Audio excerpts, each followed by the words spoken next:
Thank you, Chair Patrick, and members of the Commission for inviting me here today. I'm really glad to be here. My name is Sinnett, and I have been a women's health nurse practitioner for about 13 years. I am also the co-founder and CEO of Bella Health and Wellness, which is a nonprofit, independent Christian medical practice in Colorado. We offer obstetrics, gynecology, infertility, family medicine, and pediatric care in Colorado. Bella actually started in 2012 when my mom, Dee Dee Chisholm, and I were on medical mission in the high Andes Mountains of Peru. During that trip, we became really convicted that everyone has a story, that everyone deserves to know that they are made good, and that life needs to be protected. Those convictions are really rooted in our Catholic faith.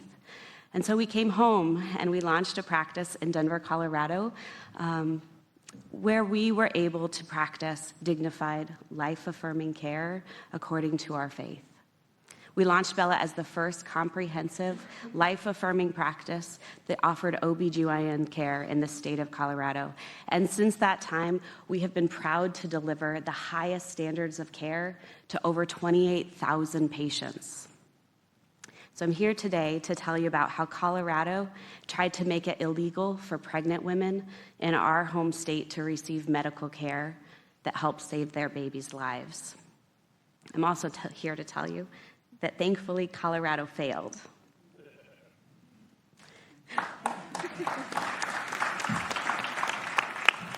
In my specialty as a women's health nurse practitioner and in Bella's OBGYN practice, we often prescribe progesterone. Progesterone is a natural hormone.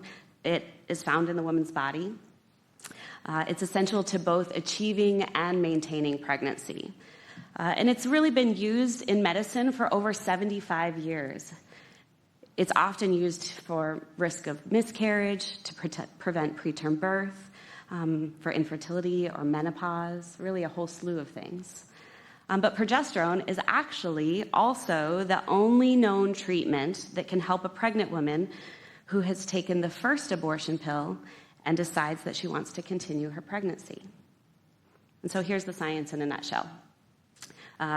What's commonly called the abortion pill is actually two pills. The first, mifepristone, it blocks the progesterone receptor sites in the uterus. That makes it so that oxygen and nutrition to the baby stops. The second pill, misoprostol, that's administered about 48 hours later. That causes the contractility in the uterus that expels the baby from the womb. Okay. The reality is that the decision to have an abortion is often really stressful. And some women take that first pill, the one that interferes with the progesterone, okay, and then they change their mind, and they maybe want to keep their baby. I've also actually cared for women who've taken that first pill, but only because they were tricked or forced.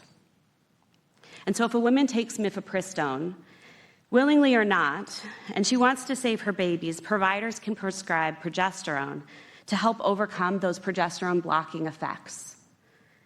That treatment is commonly known as abortion pill reversal. And at Bella alone, we have seen dozens of healthy babies born to moms of abortion pill reversal. So you might be wondering, why in the world would anybody target this treatment? It's using a safe, naturally occurring hormone that could potentially offer life-saving treatment. If a pregnant woman is choosing to seek help, shouldn't she have the right to choose to save her baby? Unfortunately, lawmakers in my home state of Colorado disagreed. And in 2023, Colorado became the first state in the country, well, actually the world, to make it illegal to give progesterone for abortion pill reversal. Now, please note, it's still perfectly legal to use progesterone in recurrent pregnancy loss, preterm birth, IVF, or really any other reason, actually. And in fact, in Colorado, they were actively promoting the use of progesterone in gender-affirming care. But the state made it illegal in one, and only one case, if a mom has used mifepristone to try to save her baby. So in other words, according to Colorado, you have the right to choose abortion, but you do not have the right to change your mind. And that prohibition was a ridiculous violation of my religious convictions as a healthcare provider. As a Catholic provider committed to the sanctity of life, I knew that I could never turn my back on a woman or that baby that she wants to save, simply because she took or was forced to take mifepristone. But at the same time, we knew that if we violated that law, we risked financial fines and the potential loss of our license.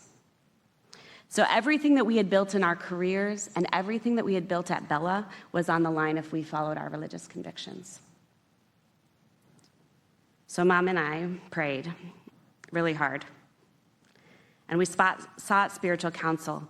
And then we realized that faith requires courage. And so we filed a lawsuit.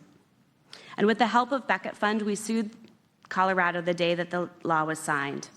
But interestingly, just hours before that law took effect, a woman contacted us seeking abortion pill reversal, just hours before. And by the next day, we were able to obtain a temporary restraining order protecting her ongoing treatment so that we could continue her abortion pill reversal therapy. I wish I could say that that was the end of it, but it wasn't. It took nearly 2 years of hard-fought litigation that should have been obvious from the start, really. There is no scientific or constitutional justification for banning abortion pill reversal. The state of Colorado had violated our free exercise conscience. They'd violated our rights as religious healthcare providers. And a federal court ultimately granted us permission and a permanent injunction, permanent protection to continue providing life-affirming medical care. You guys, the road to victory felt long, especially given the modern healthcare environment where independent faith-based clinics are already being suffocated from all sides and just simply fighting to exist. But we never doubted that this was the path that Christ called us to take. And along the way, he blessed us. Since the day that we filed our lawsuit, at least 20 babies have been born to moms who received abortion pill reversal at Bella. 20 babies that wouldn't otherwise be here. Praise God. I want to share a picture of sweet twin baby girls that were born to a mama who received abortion pill reversal care at Bella during our lawsuit. Their story has a happy ending, but make no mistake, abortion pill reversal is still under attack. In states like California and New York, they're still targeting religious providers who would offer abortion pill reversal. As commissioners, you have the opportunity to strengthen free exercise and conscious protections for religious healthcare providers and patients across the country. From the earliest days of this nation, religious freedom has protected the right of people of faith to serve their communities according to their conscience. That freedom is just as essential today in medicine. As a medical professional, as a woman, as a mom, I want the government leaders to understand that there is no political debate that should override the importance of a mother's choice to try to save her baby. There is a need to protect scientific, life-affirming care. Thank you.